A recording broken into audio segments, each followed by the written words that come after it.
Hello everyone, welcome back to my channel. And today our topic is embryo development. So different layers in the around the embryo. So వీడియోలోకి వెళ్ళే ముందు channel అయితే subscribe చేయండి. ఎవరైతే డిఎస్సికి prepare అవుతున్నారో వాళ్ళకి షేర్ చేయండి అండ్ లైక్ చేయండి, కమెంట్ కూడా చేయండి. ఒకవేళ నేను ఏదైనా ఇన్ఫర్మేషన్ మిస్ చేసినట్టయితే కమెంట్ చేయండి. ఓకే, సో మనకి ఇక్కడ దిస్ ఇస్ ద డయాగ్రామటికల్ రిప్రజెంటేషన్. ఇది యాక్చువల్ డయాగ్రామ్ అయితే కాదండి, జస్ట్ రఫ్ డయాగ్రామ్ అనేది చూద్దాము. మనకి అండర్స్టాండింగ్ పర్పస్లో చూద్దాము. ఇక్కడ మనకు different layers around the embryo. So ఎంబ్రియోలో ఉన్న మనకు చుట్టూ ఫామ్ అవుతున్న లేయర్స్ అయితే చూద్దాము. ఆ లేయర్స్ వచ్చేసి first one is the chorionic layer, next amnion layer, third is the allantois layer and placenta.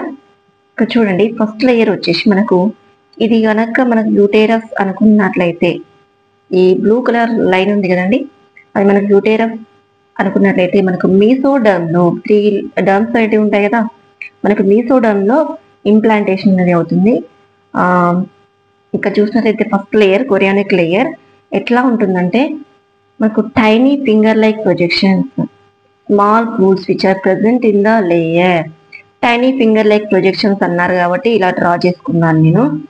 ఈ ఫింగర్ లైక్ ప్రొజెక్షన్స్ ఇటైనా ఉండొచ్చు, లేకపోతే ఇట్లయినా ఉండొచ్చు.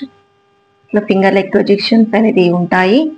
సో ఇదంతా కూడా మనకు కీవర్డ్ అనేది గుర్తుపెట్టుకోవాలి, finger like projections and small pools. అందుకని చిన్న చిన్న లైన్స్, సర్కిల్స్ అనేది డ్రా చేశాను. So this is the chorionic layer, అంటే ఫస్ట్ లేయర్ అనుకోవచ్చు. Next amnion layer. Amnion layer grows around the embryo.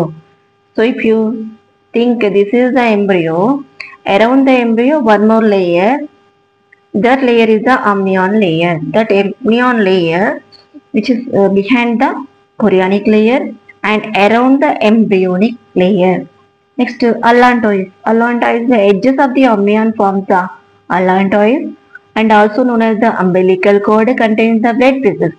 ఇక్కడ చూడండి, this is the edges of the amnion. Edges of the amnion అనుకున్నట్లయితే ఈ edges ఏమవుతుంది, ఒక అల్లాంటాయిస్ అనేది ఫామ్ అవుతుంది. ఈ లైన్ ని మనం అంబిలికల్ కార్డ్ అంటాం, బొడ్డు తాడు అంటారు కదా, అంబిలికల్ కార్డ్ అంటాం. ఇక్కడ అంతా కూడా ఏముంటుందంటే, it is supplied with the blood vessels. Okay, richly supplied with the blood vessels. Why? Because the nutrients what the mother is taking, nutrients which is transported through the umbilical cord, okay, allantois, and the wastes from the embryo also transported exit from this umbilical cord. Okay, so this is the directly it won't take the food. మనం rice తింటే rice తింటది, potato తింటే potato తింటది, Apple తింటే Apple తింటది. అట్లా కాదు, మనం దాల్ తింటే దాల్ తింటది, అట్లా కాదు.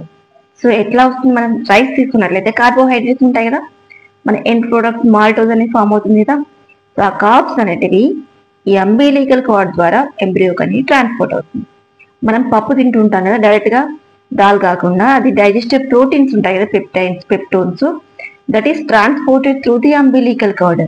ఓకే, డైరెక్ట్గా అన్నం తింటే అన్నము, పప్పు తింటే పప్పు, వాటర్ తాగితే వాటర్ డైరెక్ట్గా ట్రాన్స్పోర్ట్ కాదండి. ఏవైతే న్యూట్రియంట్స్ ఉంటాయి, food components, those are transported through the umbilical cord.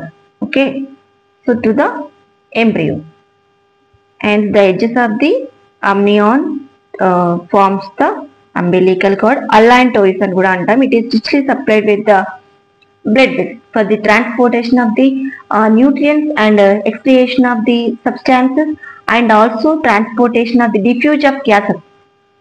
How we are taking the oxygen and eliminating the carbon dioxide, the embryo also need the oxygen and they release the carbon dioxide. So that diffusion process going on to the blood vessels, same process. Okay, why? Because it is now only developing the embryo, that is the reason. Next placenta. Placenta ఉండేది మనకు chorionic. Placenta అనేది ఎలా form అవుతుంది అంటే, మనకు chorion cells adjacent cells of the uterine forms. మనకి ఇక్కడ ఇది యూటేరియన్ వాల్స్ ఉంది కదా, this is the uterine wall, mesoderm నుంచి ఫామ్ అవుతుంది. ఈ వాల్స్ అడ్జసెంట్ సెల్స్ అంటే ఏదైతే పక్కనే ఉంటుందో మనకు ఎంబ్రియో పక్కకే ఉంటుందో ఆ అడ్జసెంట్ సెల్స్ తో కొన్ని అడ్జసెంట్ సెల్స్ అండ్ కొన్ని ఇక్కడే కొరియానిక్ లేయర్ ఉంది కాబట్టి ఈ సెల్స్ ఇక్కడ ఉన్న cells adjacent cells of the uterine walls ఇవి రెండు కలిసి ఏం ఫామ్ అవుతుందంటే మనకు ప్లాజెంటా అని ఫామ్ అవుతుంది. Placenta supply the nutrients. Okay, next around the embryo there is a fluid. That fluid is known as the amniotic fluid అంటాం. Amniotic fluid. మరి అమ్నియాటిక్ ఫ్లూయిడ్ యొక్క ఫంక్షన్ ఏంటి చూసుకున్నట్లయితే so it give the support. మనకి ఏదైతే మనకి ఏదైనా external shocks నుంచి ప్రొటెక్ట్ చేస్తుంది, ఎక్స్టర్నల్ డ్యామేజెస్ నుంచి ప్రొటెక్ట్ చేస్తుంది, ఎంబ్రియోని ప్రొటెక్ట్ చేస్తుంది అన్నమాట ఈ ఫ్లూయిడ్ అనేది. ఎలాగైతే మనం గ్లాసెస్ ని అరేంజ్ చేయడానికి క్లాత్ కానీ డ్రై గ్లాస్ ని అరేంజ్ చేస్తామో, థర్మకోల్ షీట్స్ కానీ ఏదైనా సెన్సిటివ్ డెలికేటెడ్ ఐటమ్స్ ఎలాగైతే మనం తీసుకొచ్చేటప్పుడు ఒక థర్మకోల్ ని ఒక గ్రాస్ యూజ్ చేస్తాము, అలాగే మనకి ఎంబ్రియో అనేది ప్రొటెక్టివ్ గా ఉండడం కోసం ఈ అమ్నియాటిక్ ఫ్లూయిడ్ అనేది ప్రొటెక్ట్ చేస్తుంది. ఓకే, మనకి లేయర్స్ అనేది చాలా చాలా ఇంపార్టెంట్. విత్ సెల్స్, ఇది స్ట్రక్చర్ ఏంటి, ఇది ఎక్కడ ఉంటుంది, ఇది ఎక్కడ ఉంటుంది, దీని యొక్క ఫంక్షన్ ఏంటి, ఇది ఎక్కడ ఉంటుంది. సో మనం డయాగ్రామాటికల్ రిప్రజెంటేషన్ లో గుర్తుపెట్టుకుంటే ఈజీగా గుర్తుకుంటుంది.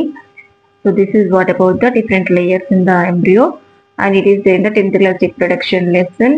మనం డైరెక్ట్ గా డయాగ్రామ్ చూస్తే ఏం అర్థం కాదు, మ్యాటర్ చదివినా కూడా ఏం అర్థం కాదు. నియర్లీ మనకు అర్థమైనంత వరకు చదువుతూనే ఉండాలి. సో నేను సెల్ఫ్ గా ప్రిపేర్ చేసిన నోట్స్ అనేది ముందుకు తీసుకొచ్చి ఎక్స్ప్లెయిన్ చేస్తున్నాను. ప్లీజ్ ఛానల్ అయితే సబ్స్క్రైబ్ చేయండి అండ్ వీడియో కనుక నచ్చినట్లయితే లైక్ చేయండి అండ్ షేర్ చేయండి. సో ఏదైనా ఇన్ఫర్మేషన్ మిస్ చేసినట్లయితే కమెంట్ చేయండి. Okay, see in the next video. Bye.